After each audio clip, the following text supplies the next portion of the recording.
What up, what up? Welcome back to the channel. I'm Moedotj. This is Young Rock episode 2. Now, I'm going to be totally honest with you. When I first seen this, the first episode, it's going to take you a while to get into it, but I'm extremely impressed with this show. And this is episode 2, so we sticking to it all the way. But before we get into all that, shout out to the notification gang. If you're new to the channel and want to be a part of this, hit your subscribe button, turn on your notification bell so you get something every time I upload. Young Rock episode 2. Now we're going to see what exactly my boy Young Rock was getting into. We know he didn't come up rich like everybody thinks he should, because Rocky Johnson was doing his thing, but he made his way. You know what I'm saying? Last week we were selling the gimmick, living the gimmick. Now we're going to go forward with it. But you know me, I'm not going to hold you up, so let's jump right into it. This is Young Rock episode 2, the recap.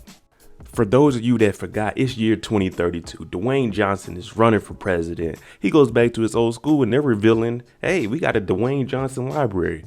The lady's up there and she's saying, Dwayne Johnson, we always knew you were going to strive to be something. We always knew you were going to take it to the next level. Well, Dwayne Johnson tells us a different story. He tells us they didn't believe in him. At this time, Dwayne didn't have anything going on. He was just a 15-year-old, bigger than everybody, with a full mustache in high school. As I was saying, Dwayne, he lived a different story. So he tells the interviewer that the reason we came up to Bethlehem, Pennsylvania is because my dad was still on the road, working the circuit, still wrestling, because he wasn't working for Vince McMahon anymore. So he had to go make money in a different territory. Back then it was territories when you were wrestling. So it was like 30 or 40 of them. Vince just brought them all together. But when The Rock got there, they didn't really have any money. So he was a hardcore shoplifter. That's how he was getting by, living the gimmick. They moved to Pennsylvania so Rocky Johnson could continue to wrestle. He was still living his heydays of the early 80s. Now you see him wrestling Ric Flair. He wrestled Roddy Piper. So he was wrestling everybody. When they got to Pennsylvania, Dwayne's mother and father, they opened up a cleaning company while Dwayne worked at the pizza place on the weekends and on the side to help out with bills around the house because they were really strapped for cash. One thing we do know is Rocky Johnson was wrestling all of the greats because, hey, the Soul Man, go back, Google him up, look him up. The Soul Man was doing his thing, but he always tried to make himself seem bigger than what he was. That was selling the gimmick no matter where he's at. Now he's in the gym telling these guys, oh, back in my day, I used to wrestle Ric Flair, hell of a wrestler. Don't touch his hair, and compliment him on his entrance ring jacket because Ric Flair spent a lot of money on that. That's where that Flair came from. Woo! Just to show you how bad the money wasn't coming in, Dwayne going in the refrigerator looking for something to drink. He's looking for a Coca-Cola, but his mom, she buys some sugar cola. He's like, hey man, that's not what I want. But his mom saying, hey, that is all we got. Now she leaves and the phone rings and it's Rocky Johnson, his dad. He talks and he's like, hey dad, where you at? You coming in? And his dad's telling him, oh no, I'm on the road. I gotta do this. So Dwayne brings up, Dad, I need you here because there's this girl I want to talk to, but I don't know how to go at it and approach her. And what Rocky tells him is, hey, be you and show her something that no other dude can do. You know what I'm saying? Show her something that she's not used to that some other guy can't provide. Distinguish yourself from them. But Dwayne doesn't have anything except for some fun stuff like, hey, I'm here to pump you up. So his dad's like, I don't know, son. I don't know if that's going to get you any girls. So Middle Rock, that's what we're going to call it. We got Little Rock, Middle Rock, Older Rock, and then, you know what I'm saying, they all fall up under the Young Rock. Middle Rock was on the way to school to go talk to fine-ass Karen. So what'd he do? He put on his best stolen clothes. Clean shirt, got the chain on. Let me pull my chain out so me and Middle Rock can match. Got the chain on, got the purple pants on, the Adidas.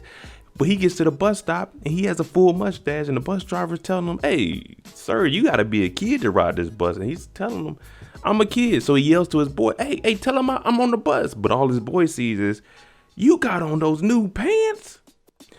Mama Rock is actually the only one that's working this cleaning business. Rocky Johnson is on the road. Dwayne's got school. Dwayne's got work. So she's the only one working, and she's working at it looks like some wealthy people's house. And there's a lady in there that says her daughter used to live with her. She's gone. She's divorced. So it's really just her in the house. And now while Mama Rock is cleaning up, she's vacuuming. The lady's just walking behind her, giving her all first world problems. I have a treadmill. I barely use that. Oh, I just be needing someone to talk to. I was watching this the other day, and Mama Rock, she's like, hey, chill. All of those problems are rich people problems. And the lady that she's working for, she said, oh, I'm so sorry. I can pay you more. And Rock's mom's like, I don't want to be paid more. I'm just letting you know that everything you're complaining about, we're worried about keeping the lights and the bills on. So you can tell that there's a poverty divide between Mama Rock and this rich lady that she's working for. Middle Rock is at the pizza station, and him and his boy is in there, and he's trying to tell his boy, look, I missed the bus today. I showed up late. I missed first period. I didn't get to talk to fine ass Karen.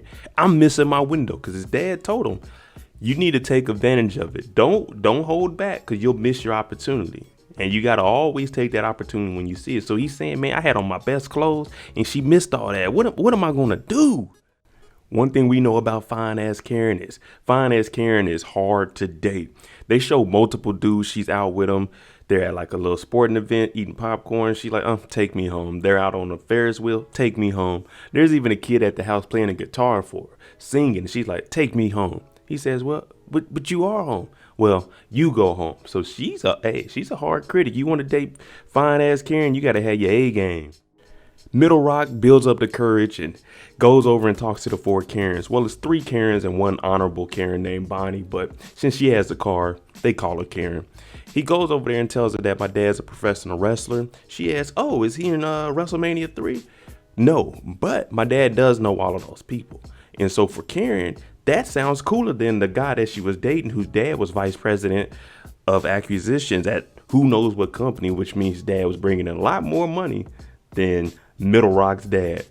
But he says, my dad told me to offer you something no other man could offer you. And that's Hans and Franz. We're here to pump you up. And she's like, oh, I love Hans and Franz. Give me a call.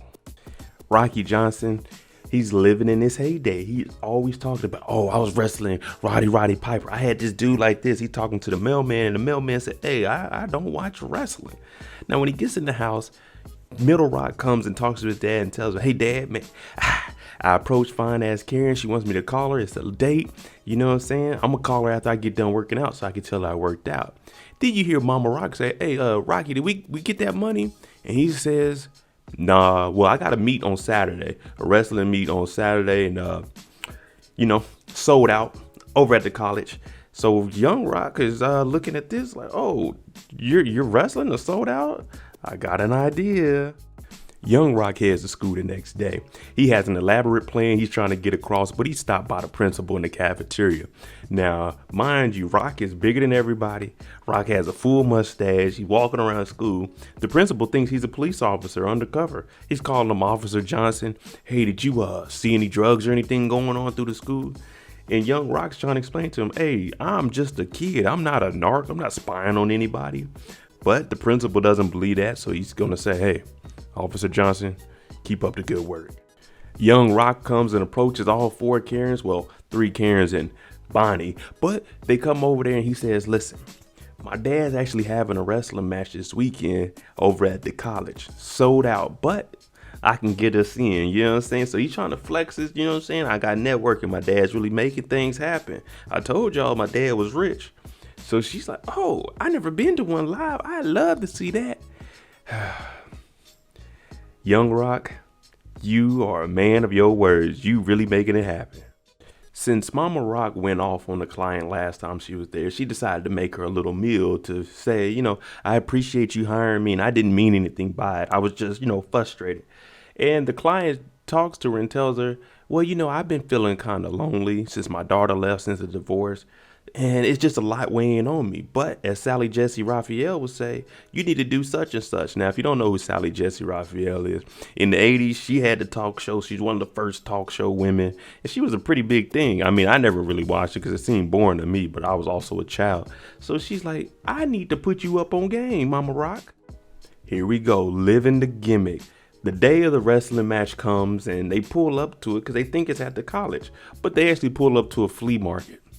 And the guy at the front gate tells him, oh, you're here for the wrestling match? You're at the right spot. It's between the used coats and the most stinking shoes over there. So now young Rock is thinking, what is my dad lying about now? Stretching the truth.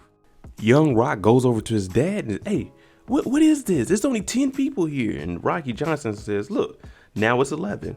But what he's trying to show young Rocky is it doesn't matter how many people is there. You need to put on a show regardless, because this is your brand, this is your image. So I know that carried over with young Rock until he got older, and even till today. No matter who's watching you, give them the best show that you can give them. And you see in the back, fine ass Karen, she can't deal with this. She's not used to being in the flea market. You know, she got a little bit of money. Here goes another inspirational moment, and I understand exactly where young Rock is coming from. He tells Karen, look, if you don't like it here, then you can go ahead and leave. But me personally, I'm staying here. So she asks why. And then they cut to Dwayne Johnson, and he pretty much says, it's my dad.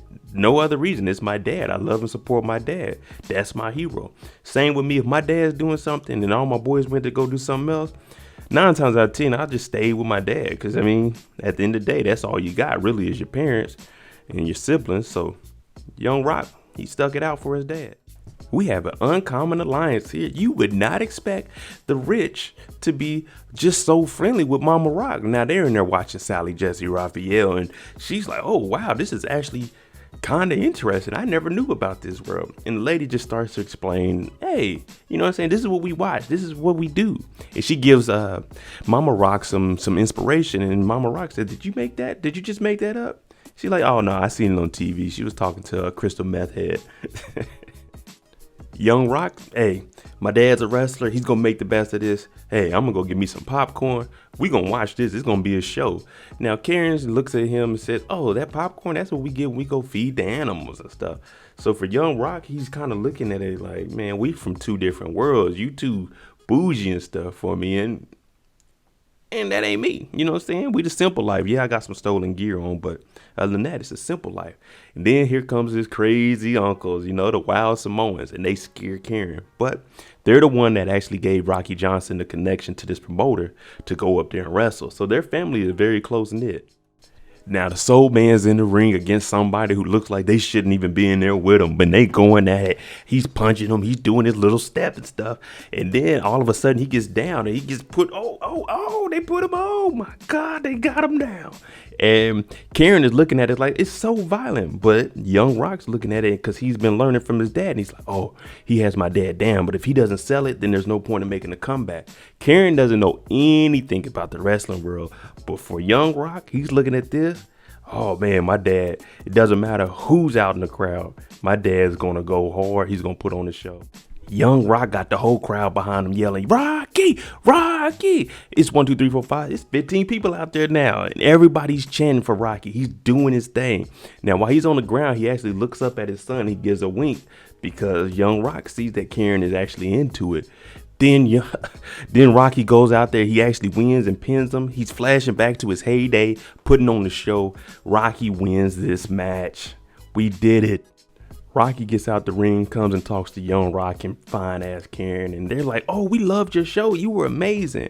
And Rocky Johnson's like, you know, I'm the soul man. That's what I do. Now the promoter comes over. It's time to talk some business. He pulls out $300 and Rocky Johnson's like, hey, yo, whoa. I wrestled 3 matches. That should be $900. And the promoter says, oh, no, it was just $300 for the 3 matches. So Rocky Johnson's like, ooh, I needed that money. But hey, $300 is $300. Young Rock promised Karen that he'd bring her a hat on Monday. He did that, and he's coming around all the girls, and all the Karens are like, oh my God, that was amazing. You did that. Y'all went to that. And Karen's like, yeah, it was good, but it was kind of dirty in there. But the overall show was good. So her and Young Rock, they actually connecting now. But there's always a hater. And one of the guys that used to try to date Karen, he's hating. And since he's hating, talking about, oh man, there was only 10 people there. There's only 10 people in this crowd. Your dad didn't do anything. Young Rock laid him out. That's one thing about hating. If you're going to hate, hey, you better be prepared for the consequences. And Young Rock laid him out. All right, there you go, Young Rock episode 2. Now, this show, like I said, is getting very, very interesting to me. I'm hooked. I'm following it through the whole season. I also followed all 3 of the Young Rocks. Hey, why not? But let me know what you think about that. And who was your favorite wrestler? Thanks for watching. I'm Moedotj. If you like the content on the channel, hit the subscribe button. Definitely hit that like button. Tune in next week for Young Rock episode 3 to recap. I'm Moedotj. Jimmy on the beat, boy.